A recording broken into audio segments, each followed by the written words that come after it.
T20 ప్రపంచ cup 2026 కు Canada జట్టు అర్హత సాధించింది. అమెరికా క్వాలిఫైయర్లో బహమాస్ పై 7 వికెట్ల తేడాతో విజయం సాధించిన కెనడా వరల్డ్ కప్ బెర్త్ను ఖరారు చేసుకుంది. పొట్టి ప్రపంచ కప్నకు కెనడా క్వాలిఫై కావడం ఇదే రెండోసారి.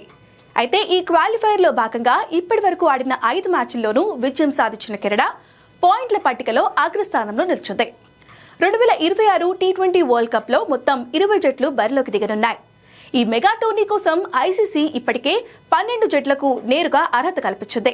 ఆతిథ్య దేశ హోదాలో భారత్, శ్రీలంక క్వాలిఫై కాగా టీ20 వరల్డ్ కప్ 2024 టాప్ 8లో నిలిచిన జట్లు ఆస్ట్రేలియా, బంగ్లాదేశ్, ఇంగ్లాండ్, ఆఫ్ఘనిస్తాన్, దక్షిణాఫ్రికా, United states of America, West Indies నేరుగా అర్హత సాధించాయి. గత టీ20 ప్రపంచ కప్ లో భారత జట్టు అగ్రస్థానంలో నిలిచినప్పటికీ ఆతిథ్య హోదాలో బరిలోకి దిగనుంది.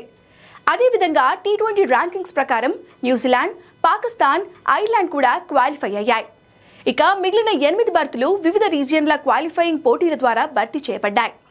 అందులో ఇప్పుడు అమెరికాస్ క్వాలిఫైయర్స్ నుంచి 13వ జట్టుగా కెనడా అర్హత సాధించింది. యూరోప్ క్వాలిఫైయర్స్, ఆఫ్రికా క్వాలిఫైయర్స్ నుండి 2 జట్లు చొప్పున క్వాలిఫై కానున్నాయి. ఈస్ట్ ఏషియా పసిఫిక్ క్వాలిఫైయర్స్ నుంచి మరో 3 జట్లు ఈ మెగా టోర్నీలో అడుగుపెట్టనున్నాయి. గత సంవత్సరం వెస్టిండీస్, యునైటెడ్ స్టేట్స్ లో జరిగిన టీ20 ప్రపంచ కప్ లో కూడా కెనడా ఆడింది. కానీ గ్రూప్ దశ మ్యాచ్లను దాటలేకపోయింది. అయితే అమెరికా జట్టు మాదిరే కెనడా జట్టు కూడా చాలా మంది భారత సంతతికి చెందిన ఆటగాళ్లతోనే ఆడుతుంది.